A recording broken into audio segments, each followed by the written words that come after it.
So today we're going to talk about importance of diversity in educational leadership. My name is Megan Sutton. This is for our diversity class at Northern Kentucky University.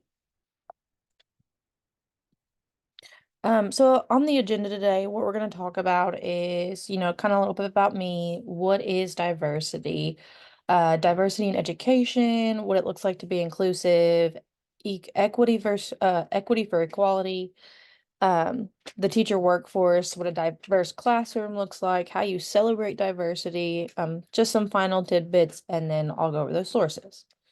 So about me, I am from a small farm town. It's very rural, made up of mostly Caucasians, um, white people. And so with that being said, we didn't really growing up have the cultural diversity that I had once I started going to U of L. It was a culture shock. But it actually did prepare me in so many ways that I didn't even know it would. It allowed me to become more, I guess, aware of what people have been through that look different than me or act different than me, things like that. So I'm also an MSD teacher at a rural high school. It's actually the high school I graduated from, and we have the most significant disabilities in the school. So we have autism, we have functional mental disability, we have vision impairments, Down syndrome, Pfeiffer syndrome, like just anything that if you were to have a low IQ or a low adaptive or physical impairment, we have them in our class. So I'm all about inclusion. So what does diversity in education mean? So diversity is the differences in social identities. So it could be racial ethnicity, gender diversity, age, sexual orientation, disability inclusion, religious and belief, cultural and national, socioeconomic, educational, work experience, parental and family status, and military service. So you could have a classroom of all kinds of different diversities, and it's not just talking about the color of their skin. There's multiple types of diversities. And I really relate to the disability inclusion just because I am a special ed teacher, and I feel like I do really well with that because I don't let somebody's disability get in the way. Like my kids have the same standards as everybody else. My kids are going to be held to the same standards just because they have a disability does not make them different from anybody. It just is different how we would teach them. So diversity in education, diversity in and out of the classroom will continue to grow. So it's essential we prepare students to adapt to the evolving world. Like I said, small farm town, mainly white people. w- I was not prepared to go to University of Louisville, where I was not the minor, or I wasn't the majority. I was the minority in some sense, and so I feel like I was not prepared as well as I should have been. And so I think if we make kids aware now, then it'll be better for when they go further with their lives. So the role that it plays is it directly impacts their performance. So a diverse classroom, studies show that students work in better in diverse environments. When having a diverse classroom, it can also allow others to become more comfortable with others that they can relate to. So I know in school when actually it just happened, my one of my volleyball players and my little sister, they both kind of found out that they didn't have such a good childhood or mother figure. So they kind of bonded on that. So like the fact that yes, they were two different people, but they had the same thing in common, it helped them relate better as players and people. Um, and so it says, you have to create it creates critical thinking, diversity does. It's culturally relevant. You get creativity and it also reduces prejudice. So those are just some of the important things to remember. Diversity and inclusive teaching not only does creating greater multicultural awareness and inclusion help students with different backgrounds and needs succeed, but encourages acceptance and helps prepare students to thrive in an exponential diverse world. I have peer tutors in my classroom, and I love having peer tutors because that gives my kids the kind of it gives them a one up, but it also gives the regular education kids different backgrounds. It allows them to accept the kids. I actually did my last research study for my master's on peer tutoring for students with moderate to severe disabilities, and the growth that the peer tutors had made from the beginning to the end of their time frame. They were so thankful that they got the opportunity to work with my kids. They had never talked to them before until they were in my classroom, and now they see them at Walmart and they talk to them. And like the peer tutors will tell me, like, we don't go anywhere without seeing one of your kids. So it's good that like my kids and regular education kids made that connection. So, what should we do as educators? We should acknowledge the range of differences. We know that there's going to be differences. We have to say, okay, like there is. We're not all the same. We're all different. And then we need to embrace the differences. So yeah, you can say, oh, like, yeah, I know we're different, but like, all right, you're different. You tell me how we can fix this way, and I'll tell you how we can fix it my way, and then we'll fix it together. You need to teach equity. And so in college, this was mind blowing. Equity and quality. Equity, you are making one playing ground, and then you're letting each person have different tidbits to get to that one playground. While equality, you can have any type of different people and they have to get to this level. So the next picture will actually show that.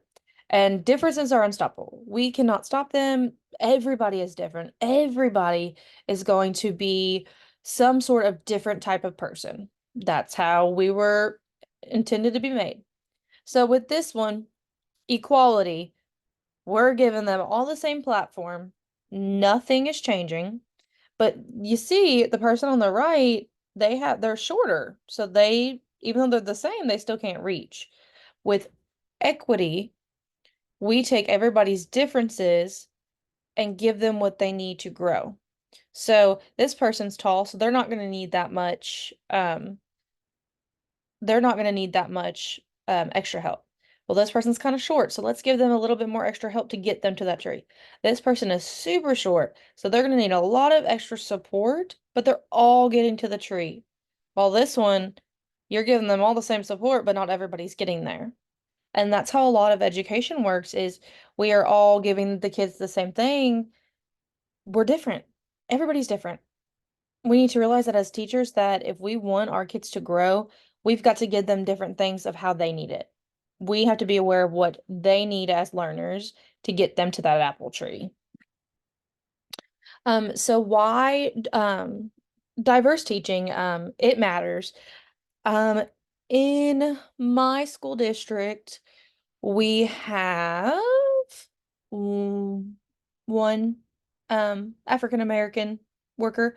Um and he's the football coach. He just started, so like before now, we wouldn't have anybody of a different ethnicity. But our students we have a lot of different ethnicities, Hispanics, African Americans, multiracial.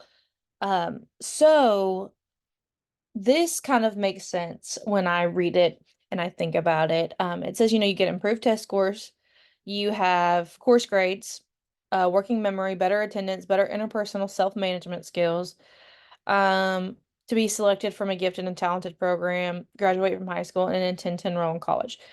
I think if people can see somebody that's like them in a positive role, it's going to make them want to be in the positive role. So my friend, um, had this amazing teacher, absolutely loved her, but she didn't connect with her in that way because of they were just different. She couldn't relate to her. And so, when talking to her about this, she had suggested, I think, if like we could have related better, it would have put me on the path to go towards her. But that being said, like, it's because we're different. We didn't relate in that way. And when kids like you and they can relate to you and they can learn from you and they feel comfortable with you, everything's gonna fall in place. The test scores, the attendance, all that. So we as a community, as a um workforce, need to have more diverse workers in our schools. I mean, I get that I'm from a small farm town, but like if I'm having students with different racial ethnicities, then like I need to bring in people that are like them so they can feel comfortable. So to make your classrooms diverse, you want to get to know your students. I know all my students on a personal level. I know basically their whole life story. Now, granted, I have a small class. My max is 12 with it being so many different disabilities. So I get to know my students really well. They know me. They know my son, they know my husband. Every day a kid will ask me, "Oh, how was your son last night?" And we just have those really good connections. It allows them to open up to me as well as my assistants. Check your teaching materials because a lot of the time the teaching materials might not have anything culturally diverse. So in my previous class, we've talked about like how almost all the textbooks that we have in schools, or we had it when I was in school, they were all written by white males. They never really included anybody of a different color. Uh, so I think that's important that we get teaching stuff that it relates to all the kids, not just one kind. So connecting with families is super important. Like I said, I have 12 students. I know their families really well, but that also gives you another one up in the room. You know, you create that connection with the family, then that creates a more connection with the student because you have that connection with their family. And it makes everything more positive. Examine yourself for biases. So with that being said, like you might go in thinking, oh, well, I think this one thing because, but like as a teacher, you can't go in thinking that. You have to be open to the idea of something that's completely different than what you thought. Because if you can't go in with an open mind, then you're doing more harm than you are good. So, and also too, make it normal for your students to talk to you about their diversity. Um, I think this is important because people would feel like, oh, well, they're not gonna care because they don't relate to me.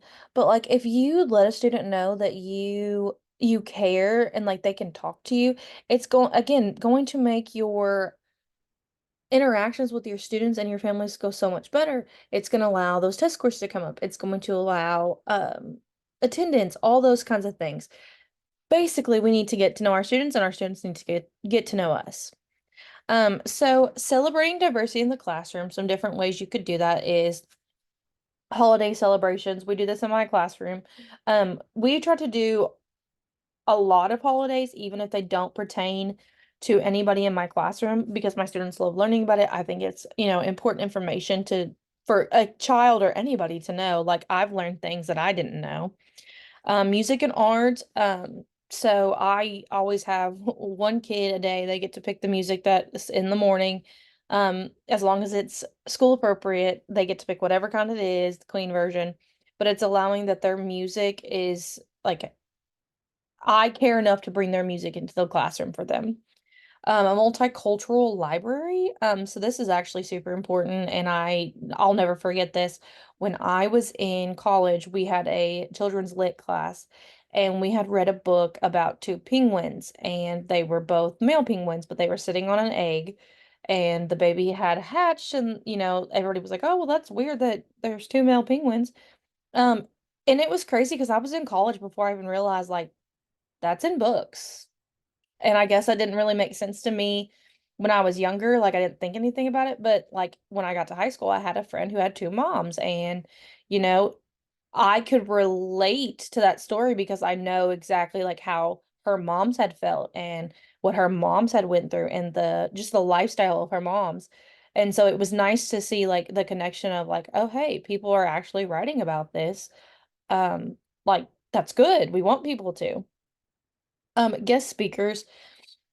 I always like guest speakers because it allows, again, you can reach out to people that fit your students and it can it's going to help them or it's going to hurt them. But usually guest speakers help because you as a teacher know your students, you know what's going to work, what's not going to work. Show and tell. My kids love this. Again, I have a child from a different country.